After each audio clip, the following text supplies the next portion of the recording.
Module 4. Building business models. When we consider the anatomy of a business model, it's much like examining a living organism. Each part, though unique in function, works in harmony to sustain the life of the entity. So what does this mean for businesses aiming to thrive in a competitive market? It means constructing a robust framework that not only creates and delivers value to customers, but also captures value for the entrepreneur. Imagine a business as a well-oiled machine, where its essence is encapsulated within a business model. This model is not a static entity. It's dynamic, adaptable, and most importantly, customer-centric. The 4 core elements, offering, customers, infrastructure, and financial viability, branch out into 9 interlinked components, creating a comprehensive structure that supports the business's purpose and growth. At the heart of the model lies the value proposition, a promise of value to be delivered. It's the reason customers turn to one company over another. Think of it as the beacon that guides customer decisions. For instance, when assessing cost structures, entrepreneurs must ask themselves, what resources are the most costly to acquire and maintain? This is pivotal as it influences the pricing strategy and sustainability of the business. Let's take Andrew, who owns a high-end Chinese restaurant. His dilemma was clear. How could he introduce more people to his exquisite yet pricey dishes? His solution, a series of taste fairs offering small affordable samples, tackles the issue head-on. By doing this, Andrew isn't just showcasing his culinary skills, he's addressing his potential customers' constraint, which is the amount they are willing to spend. It's a brilliant move that speaks to customer needs without diluting the brand's luxury appeal. Similarly, companies like 23andMe have carved a niche by recognizing a specific customer need, accessibility. Their business model revolves around providing DNA analysis through a simple, mailed-in saliva sample. They identified that people have a need for easy access to genetic testing, which was traditionally bound by clinic visits and specialized appointments. By removing these barriers, they've successfully addressed the convenience factor, thereby expanding their customer base. The business model, in its essence, is a strategic blueprint for delivering and capturing value. It's about understanding who your customers are, what they value, and how you can meet their needs while also ensuring your business's viability. This means analyzing every facet, from the customer segments you aim to serve, the relationships you strive to build and maintain with them, to the channels through which your product or service is made available. On the flip side, the infrastructure is about the internal muscles of the operation, key activities, resources, and partnerships that make the offering possible. And, just as the heart needs to pump blood efficiently for a body to function, a business must ensure its financial viability through a well-thought-out cost structure and revenue streams. In crafting your business model, it's essential to weave these components together seamlessly. Each decision, from outsourcing activities to determining the price point, should be made with the value proposition and customer needs in mind. After all, a business model isn't just a plan on paper, it's the narrative of your business, the story that tells customers why they should choose you, and the strategy that ensures your business not only survives, but thrives in the market ecosystem. Planning for entrepreneurs. In the dynamic journey of entrepreneurship, planning is not just a preliminary step. It's a continuous process that helps in shaping and reshaping the entrepreneur's vision. It translates the abstract idea of a business into a tangible roadmap, illustrating where the business intends to go and how it plans to succeed amidst the tumult of the market. Now, let's dive into a dialogue of planning methodologies that entrepreneurs might employ, each with its unique strengths and contextual applications. Imagine an entrepreneur. Let's call her Emma. Emma has a bright business idea and is eager to share it with a friend who might invest. But her friend, understandably, seeks assurance through a clear plan that takes into account the business environment, market conditions, and execution strategy. In this scenario, a pitch deck is Emma's go-to tool. It's a succinct, persuasive presentation designed not to overwhelm, but to pique interest and open doors to deeper discussions. A pitch deck conveys the essence of the business, its value proposition, target market, revenue model, and a glimpse into financial projections.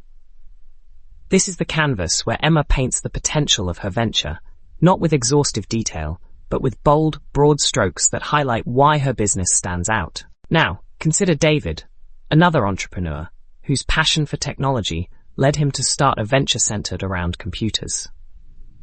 At the outset of his business plan, David writes, "Computers are used by almost everyone in today's tech-savvy world. Computers are here to stay." While David's enthusiasm is palpable, this statement lacks the substance required in a business plan. The advice to David would be to remove the statement. It's a redundant observation that doesn't add value to the plan. A business plan is not the place for truisms. It's a platform for unique insights into the business's strategic positioning and potential for growth. While we are discussing David's conundrum, it brings us to the question of what sets a business plan apart from other planning documents. A business plan is often conflated with other tools like pitch decks and feasibility studies. However, it's more comprehensive and formal, typically including detailed descriptions of the business, market analysis, organizational structure, product or service offerings, marketing and sales strategies, and detailed financial forecasts. The business plan is more formal and detailed compared to the brevity of a pitch deck, which is designed for initial investor engagements.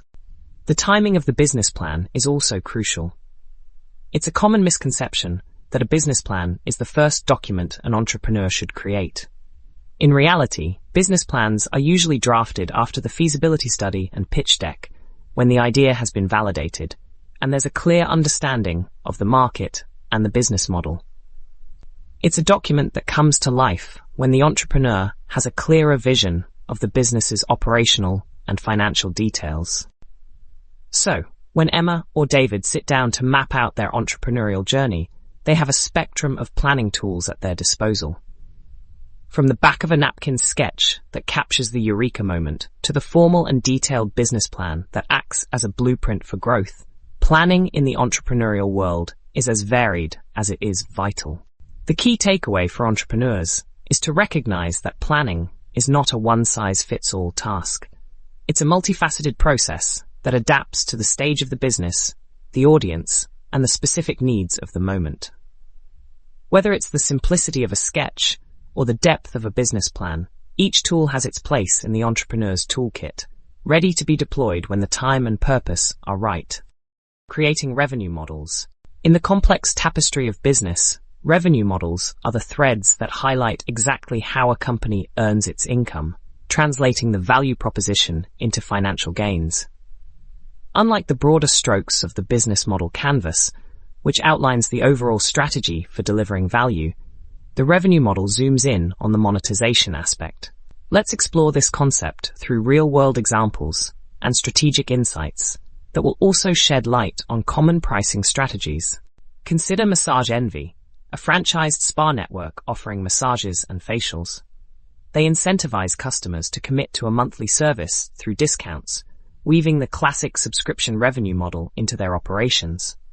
This model, denoted by its recurring revenue, thrives on customer retention and the predictability of income. A subscription model, like a well-oiled machine, runs smoothly when customers value consistent service, as seen with Massage Envy's approach. Now, let's pivot to a hardware store, tempting customers with highly discounted sale items. This tactic is known as a loss leader strategy, a pricing gambit where products are offered below market cost to draw customers in, hoping they'll purchase additional items at regular prices. It's a strategic sacrifice of profit on one item to gain overall profitability through additional sales. In a similar vein, a company may label its product as introductory pricing, even if the price reflects the market standard. This psychological pricing strategy is designed to create a perception of value and urgency, encouraging customers to make a purchase before the price supposedly rises.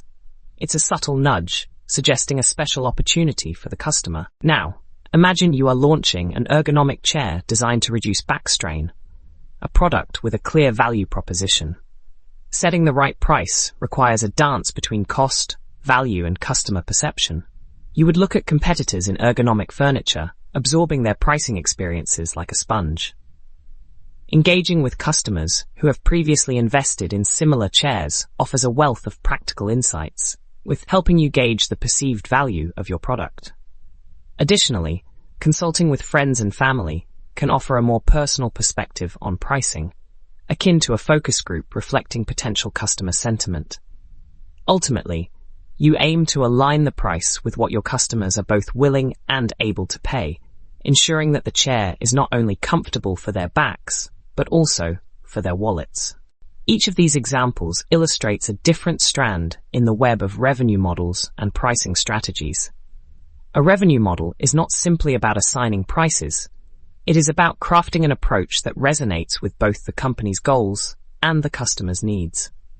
Whether through subscriptions that promise ongoing value, loss leaders that lure in bargain hunters, or psychological pricing that taps into the consumer psyche, these models all aim to turn a product or service's intrinsic value into tangible earnings. The selection of a revenue model is a critical decision that requires an intimate understanding of your target market. It's not just about choosing a path, but also about nurturing a relationship with customers, where the exchange of value is both satisfying and sustainable. In this vibrant landscape, the right revenue model can be the difference between a business that merely survives and one that thrives. It's the golden thread in the fabric of a business that weaves together customer satisfaction and business success.